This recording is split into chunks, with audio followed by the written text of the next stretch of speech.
कभी आपने देखा किसी ने दुकान के ऊपर लिख के लगाया हो कि ये दुकान जो है ये बरेलवी हजरात की है या अहले हदीस की है? नहीं, ठीक कभी है ना? नहीं लगा। क्यों नहीं लगाते? क्योंकि वहां पे अपना मफाद है, वहां पे पैसा कमाना है। ठीक है ना, बिजनेस बंद हो जाएगा। अस्सलाम वालेकुम सर। वालेकुम सलाम। सर, पाकिस्तान में फिरका वारियत क्यों है और इसकी वजह क्या है? क्यों का जवाब जो है वो तो यही है कि ज़ाहिर है जितने भी हमारे मसलक हैं, मसलक नहीं है मज़हब है। ठीक है ना, मसलक का सिर्फ नाम दिया गया है, बेसिकली ये मज़हब है, क्योंकि इस्लाम में जो है ना वो अल्लाह ताला की नज़र में मुस्लिम और गैर मुस्लिम है। ठीक है, मसलक मुसलक वाला सिस्टम नहीं है यहाँ पे। ठीक है, तो जो इस्लाम से हट गया वो मज़हब बन गया। जितने भी मज़ाहब है ना, ये सारे जो है ना इन्होंने मिल के बड़े लेवल के जो हम कहते हैं ना दीन के ठेकेदार, ठीक है ना, इन्होंने मिल के जो है ना प्लान किया हुआ है कि हमने अवाम को आपस में लड़ाना है। ठीक है, इंतशार फैलाना है और पैसा खाना है।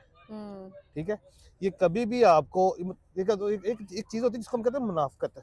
ठीक है, मुनाफकत इस चीज़ को कहा जाता है कि जब आप किसी की मुखालफत ना कर सके। ठीक है, ये कभी भी आपको किसी की मुखालफत करते हुए लोग नजर नहीं आएंगे।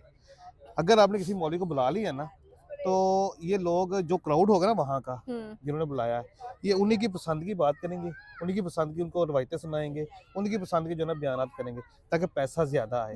ठीक है, तो फिरका वारियत की वजह सिर्फ यही है, पैसा। ठीक है, आपस में जब इनकी आप गैदरिंग देखें ना, तो जितने भी ये सुन्नी बरेलवी मतलब जितने भी मसाले के ये लोग हैं, ये सारे एक जगह पे दावतें भी खाते हैं, एक दूसरे की शादियां भी अटेंड करते हैं, सारा कुछ ही करते हैं। फिरका वारियत जो है ना ये सिर्फ मस्जिदों की हद तक है, हमें लड़ाने की हद तक है। मस्जिदों में लिख के लगाया होगा जी ये मस्जिद जो है ये अहले सुन्नत वल जमात की है, ये अहले हदीसों की है, ये बरेलवी हजरात की है, फला फला फला फला। यहाँ पे दूसरे मसाले का दाखिला मना है।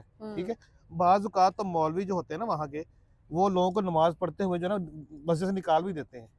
मुझे एक बात बताएं, कभी आपने देखा किसी ने दुकान के ऊपर लिख के लगाया हो कि ये दुकान जो है ये बरेलवी हजरात की है या अहले हदीस की है? नहीं, ठीक है कभी ना, नहीं लगा। क्यों नहीं लगाते?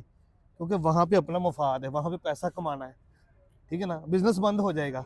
मजहब जो है ना वो उस पर अंदर इंतशार फैल जाए, इस्लाम में इंतशार फैल जाए, उसकी कोई परवाह बिजनेस नहीं। में ना हो। बिजनेस में ना हो, वहां पे कभी लिखा हुआ नजर नहीं आएगा ये बरेलवी की मस्जिद दुकान है, ये अहले हदीस की है, ये तशरीह की है, किसी की नजर नहीं आएगी। ठीक है ना, तो ये सारा कुछ जो कुछ भी है ना सिर्फ अवाम को बेवकूफ बनाया हुआ है। ठीक है, हमें अगर चाहिए, अगर हम इस्लाम को समझना चाहते हैं तो बड़ा आसान सा फार्मूला है, क्या? सिर्फ कुरान को अपनी जुबान में पढ़ना शुरू कर दें, राइट। तर्जुमे के साथ उर्दू पंजाबी में, सही इस्लाम जो है ना वो आपको समझ आ जाएगा। समझ आ जाएगा। ठीक। Thank you so much sir, बहुत शुक्रिया।